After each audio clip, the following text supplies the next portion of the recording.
Chapter 6. After this, Jesus went away to the other side of the Sea of Galilee, which is the Sea of Tiberias, and a large crowd was following him because they saw the signs that he was doing on the sick. Jesus went up on the mountain, and there he sat down with his disciples.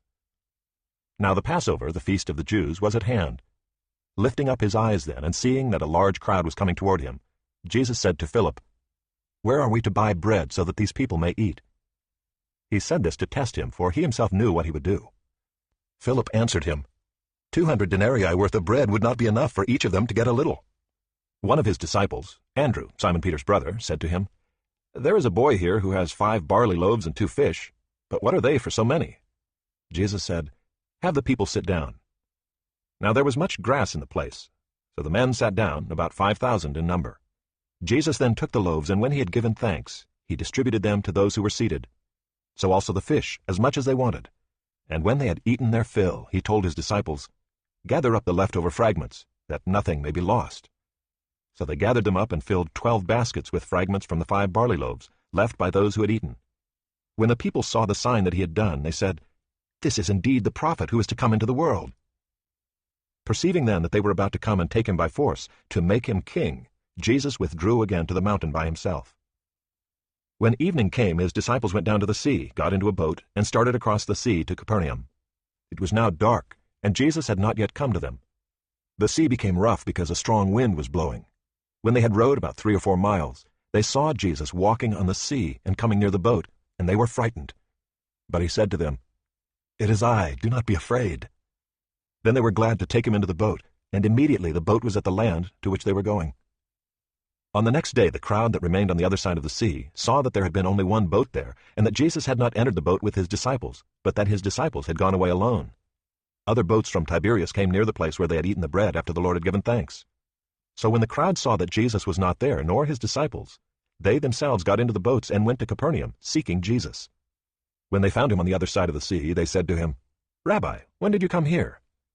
Jesus answered them, "Truly, truly, I say to you, you are seeking me not because you saw signs, but because you ate your fill of the loaves. Do not work for the food that perishes, but for the food that endures to eternal life, which the Son of Man will give to you. For on him God the Father has set his seal." Then they said to him, "What must we do to be doing the works of God?" Jesus answered them, "This is the work of God, that you believe in him whom he has sent." So they said to him, "Then what sign do you do that we may see and believe you? What work do you perform? Our fathers ate the manna in the wilderness. As it is written, he gave them bread from heaven to eat." Jesus then said to them, "Truly, truly, I say to you, it was not Moses who gave you the bread from heaven, but my Father gives you the true bread from heaven. For the bread of God is he who comes down from heaven and gives life to the world." They said to him, "Sir, give us this bread always." Jesus said to them, "I am the bread of life. Whoever comes to me shall not hunger, and whoever believes in me shall never thirst. But I said to you that you have seen me, and yet do not believe. All that the Father gives me will come to me, and whoever comes to me I will never cast out. For I have come down from heaven, not to do my own will, but the will of him who sent me. And this is the will of him who sent me, that I should lose nothing of all that he has given me, but raise it up on the last day. For this is the will of my Father, that everyone who looks on the Son and believes in him should have eternal life, and I will raise him up on the last day." So the Jews grumbled about him because he said, "I am the bread that came down from heaven." They said, "Is not this Jesus, the son of Joseph, whose father and mother we know? How does he now say, 'I have come down from heaven'?" Jesus answered them, "Do not grumble among yourselves. No one can come to me unless the Father who sent me draws him, and I will raise him up on the last day. It is written in the prophets, 'And they will all be taught by God.' Everyone who has heard and learned from the Father comes to me. Not that anyone has seen the Father, except he who is from God. He has seen the Father.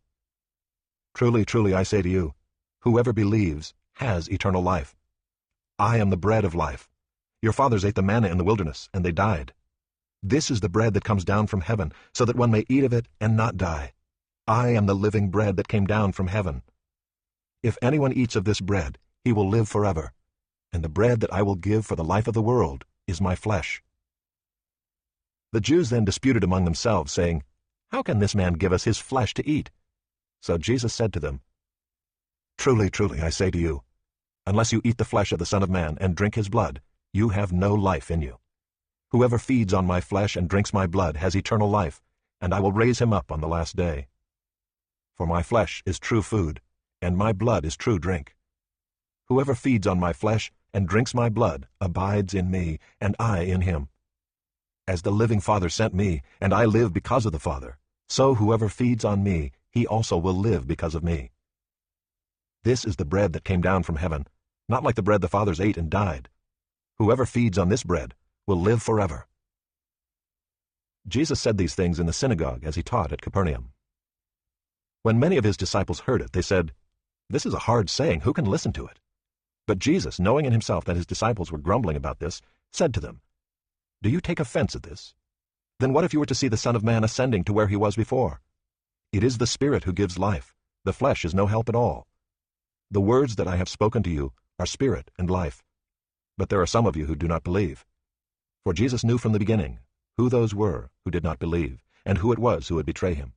And he said, "This is why I told you that no one can come to me unless it is granted him by the Father." After this, many of his disciples turned back and no longer walked with him. So Jesus said to the 12, "Do you want to go away as well?" Simon Peter answered him, "Lord, to whom shall we go? You have the words of eternal life, and we have believed and have come to know that you are the Holy One of God." Jesus answered them, "Did I not choose you, the 12? And yet one of you is a devil." He spoke of Judas, the son of Simon Iscariot, for he, one of the 12, was going to betray him.